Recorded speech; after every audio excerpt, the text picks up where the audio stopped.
بسم اللہ الرحمن الرحیم۔ الحمد للہ رب العالمین والصلاة والسلام علی اشرف الانبیاء والمرسلین، اما بعد فاستعیذ باللہ من الشیطان الرجیم، بسم اللہ الرحمن الرحیم۔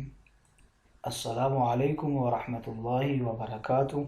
عزیز طلبہ کرام، امید کرتا ہوں احباب خیر سے ہوں گے۔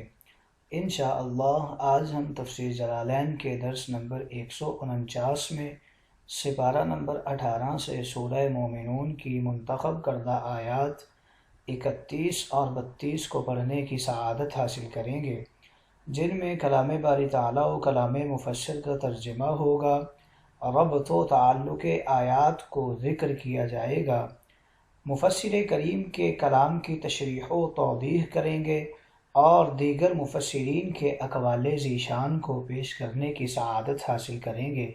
تو آئیے طلبہ کرام بلا تاخیر بڑھتے ہیں اپنے آج کے درس کی طرف۔ بسم اللہ الرحمن الرحیم۔ رب تعالیٰ نے ارشاد فرمایا، ثم انشأنا من بعدهم قرنا آخرین۔ آئیے طلبہ کرام سب سے پہلے ان آیات مقدسہ کا ماقبل آیات کے ساتھ ربط اور تعلق جان لیتے ہیں۔ علماء و مفسرین کرام ان آیات مقدسہ کا ماقبل آیات کے ساتھ پہلا ربط اور تعلق کچھ یوں بیان کرتے ہیں کہ پچھلی آیات میں کافروں کو غرق کرنے کا ذکر ہوا، اب ان آیات میں کافروں کی دوسری قوموں کو پیدا کرنے کا ذکر کیا جا رہا ہے۔ دوسرا تعلق ان آیات مقدسہ کا ماقبل آیات کے ساتھ کچھ یوں بیان کرتے ہیں کہ پچھلی آیات میں حضرت نوح اور ان کی کافر قوم کی کفریہ باتوں کا ذکر ہوا اور غرور و تکبر کا بیان ہوا، اب ان آیات میں بعد والی دیگر قوموں اور ان کے انبیاء علیہم السلام کی تبلیغوں، ایمانی دعوتوں اور کافر قوموں کے غرور و متکبرانہ رویوں کو ذکر کیا جا رہا ہے۔ آئیے طلبہ کرام ربط و تعلق آیات کے بعد بڑھتے ہیں آج کے درس کے ترجمہ کی طرف۔ بسم اللہ الرحمن الرحیم۔ رب تعالیٰ نے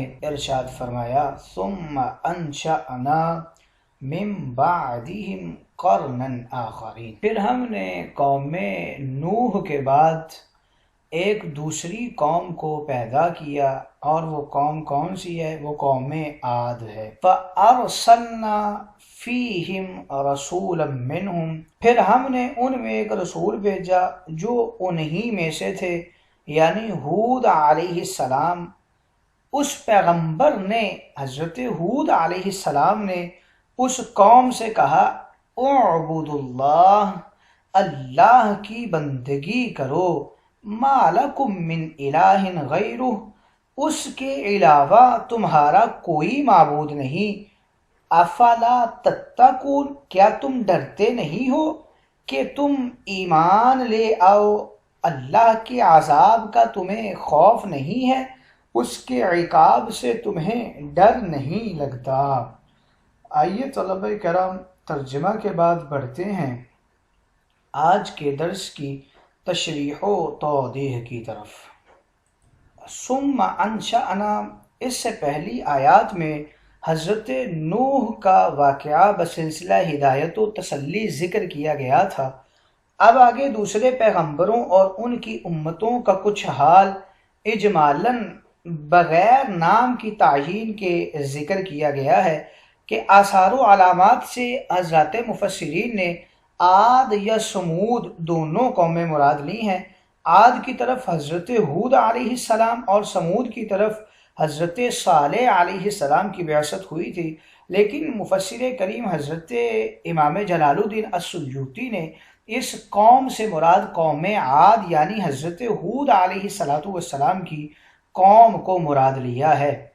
یہاں سے اب اسی قوم کا ذکر ہو رہا ہے، گویا فرمایا کہ پھر ہم نے پیدا کیا، پروان چڑھایا، بہت آرام و سکون، قوت و نعمت کے ساتھ، عزت و دولت، آل و اولاد، نوکر و خادم عطا فرما کر ایک اور دوسری بڑی قوم کو نوح علیہ السلام کے بعد اور وہ قوم کون سی تھی؟ وہ عاد کی قوم تھی۔ بعض مفسرین نے کہا ہے کہ اس قوم کا نام قوم سمود تھا۔ یہ قوم بہت شہزور اور فنکار تھے، پتھروں کی تراش خراش کی ہنر مندی کے ماہر تھے اور دولت مند بھی تھے، اس لیے اپنی صنعت و دولت کی وجہ سے مغرور تھے۔ قوم و قبیلے کو یہ لفظ کرن جو استعمال ہوا ہے، کرن کہنے کی 3 وجوہ ذکر کی گئی ہیں۔ کرن کا لغوی معنی ہے قریب اور ملا ہوا ہونا۔ تو جو قوم قبیلہ سابقہ قوم سے باعتبار زمانہ یا علاقہ ملا ہوا ہو اور قریب تر ہو، وہ قوم آئندہ سابقہ قوم کی کرن کہلاتی ہے۔ دوسری وجہ یہ ہے کہ یہ قومی بستیاں دنیا میں 2 قسم کی ہوتی ہیں۔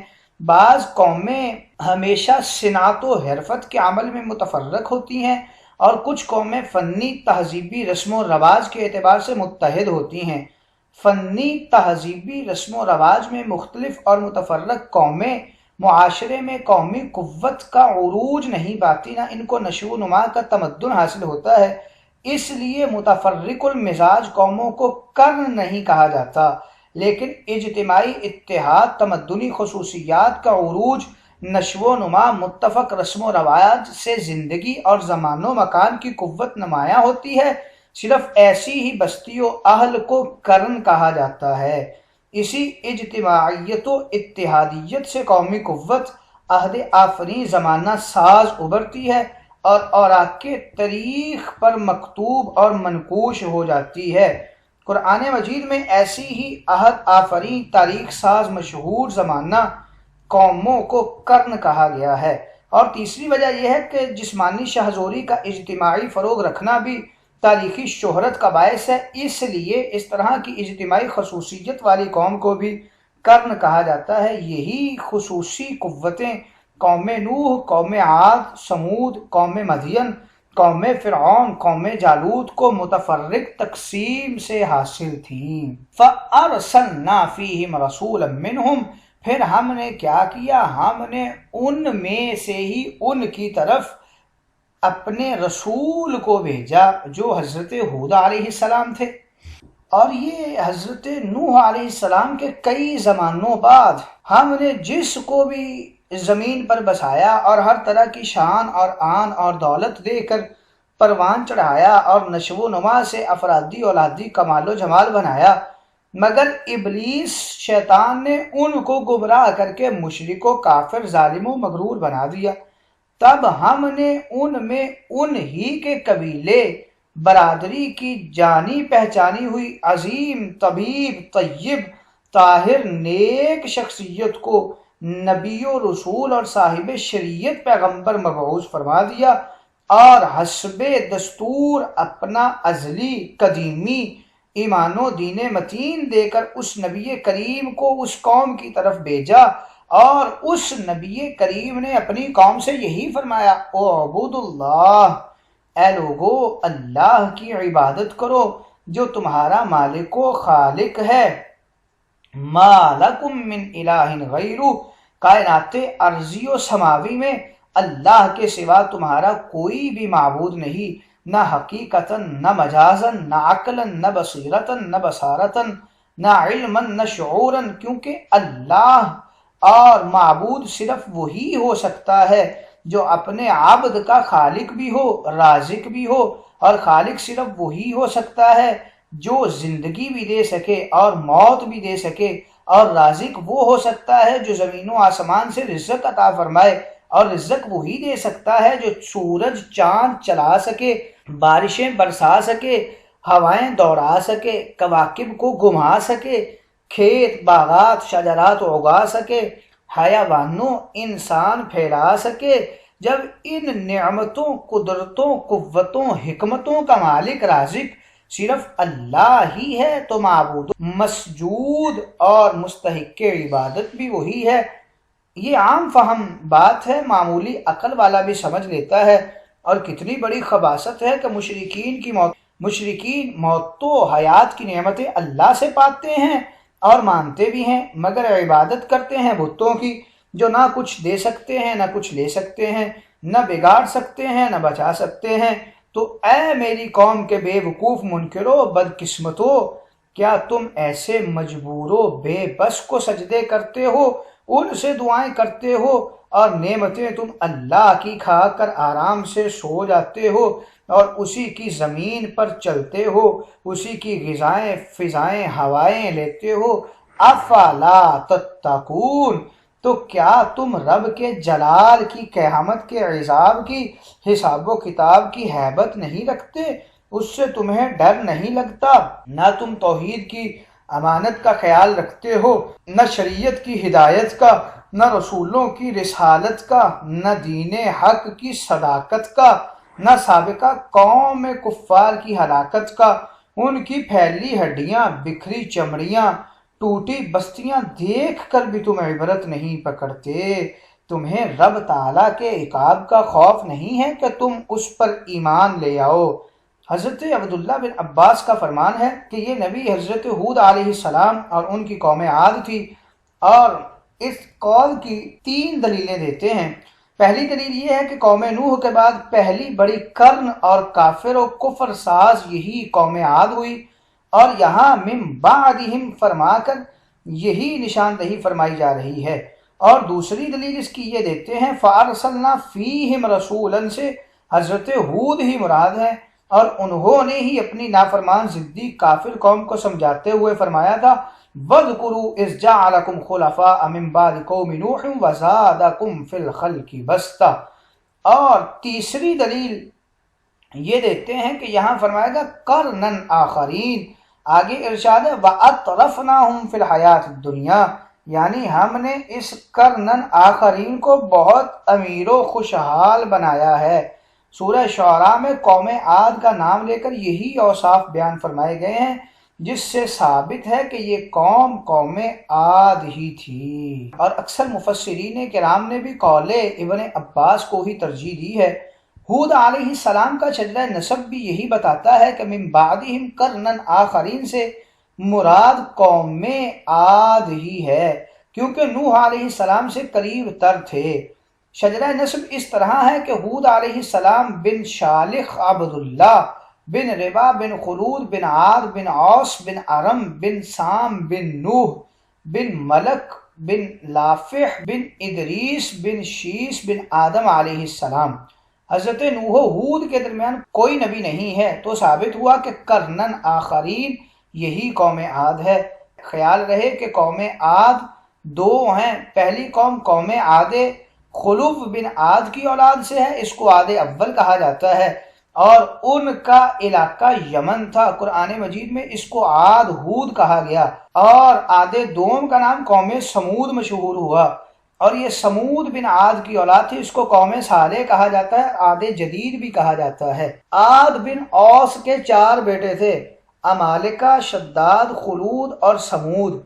ان میں سے شداد کی اولاد نہیں چلی، یہ نامرد تھا، اس کی 40 بیویاں تھیں، یہ ساری دنیا کا بادشاہ ہوا ہے۔ اس نے بھی نمرود کی طرح خدائی دعویٰ کر رکھا تھا، اور علاقہ یمن میں اپنی جنت بنائی ہوئی تھی۔ بنی عمالقہ کی تعداد اولاد بہت زمانوں تک پھیلی رہی، یہ قوم اب بھی بعض افریقی علاقوں میں موجود ہے۔ آئیے طلبہ کرام ان آیت مقدسہ میں مفسرین کرام کچھ اقوال کرتے ہیں۔ قرنًا آخرین کے حوالے سے 2 قول ذکر کرتے ہیں۔ اکثر نے فرمایا کہ قرن آخر سے مراد قوم سمود ہے، اس قوم کے نبی حضرت صالح علیہ السلام تھے، اور ان کی دلیل فَأَخَذَتْهُمُ الصَّيْحَةُ، یعنی قرنًا آخرین کی ہلاکت اس طرح ہوئی کہ ان کو چیخ نے پکڑ لیا، اور غیبی چیخ والا عذاب طوفان نوحی کے بعد سب سے پہلے صرف قوم سمود پر آیا تھا، تو ثابت ہوا کہ یہاں قرن آخر سے مراد قوم سمود ہے، نہ کہ قوم عاد۔ اور بعض نے کہا یہاں قرنًا آخرین سے مراد قوم عاد ہے، اس قوم کے نبی حضرت نوح علیہ السلام تھے۔ ان بعض لوگوں کی دلیل یہ ہے کہ نوح علیہ السلام کے بعد جو قوم سب سے پہلے ابھری اور جن کے کافروں پر دوسرا عذاب آیا طوفان نوحی کے بعد، وہ قوم عاد ہی تھی، اس لیے نام لے کر قوم نوح بعد میں ہونے کا ذکر فرما دیا۔ ارسلنا کے حوالے سے اس کی تفسیری معنی میں 2 قول ذکر کرتے ہیں۔ بعض نے کہا کہ ارسلنا اپنے اصلی معنی میں ہے، یعنی ہم نے بھیجا ایک رسول اور انہوں نے خود اپنی تبلیغ میں کہا او عبداللہ، اور بعض نے کہا ارسلنا کا معنی ہے قلنا، یعنی ہم نے رسول سے کہا کہ قوم سے کہو اعبد اللہ، اس حکم الہی کی تبلیغ کرو۔ اور رسولن میں دو قول ہیں، اکثر نے فرمایا یہاں رسولن سے مراد صالح علیہ السلام ہے، ان کی قوم بنی سمود تھی، بے اعتبار دلائل یہی قول قوی و درست ہے۔ اور بعض نے فرمایا یہاں رسول سے مراد حضرت ہود علیہ السلام ہے، ان کی امت دعوت قوم عاد تھی، یہ قول بے اعتبار دلائل کمزور ہے۔ منہم کے معنی میں تین قول ذکر کر رہے ہیں، ایک یہ کہ قومیت ایک تھی مگر قبیلہ و برادری جدا تھی، اور دوسرا قول اس میں یہ ہے کہ یہ رسول اس قوم کے علاقہ سے تھے، برادر قبیلہ سے نہیں تھے، اور تیسرا قول یہ ہے کہ منہم کا معنی قوم، قبیلہ، برادری، علاقہ سب ہی ایک تھا، اور یہی قول درست ہے۔ خیال رہے کہ قومیت آبائی تعلق کو کہا جاتا ہے اور قبیلہ نسلی اولادی تعلق کو کہا جاتا ہے۔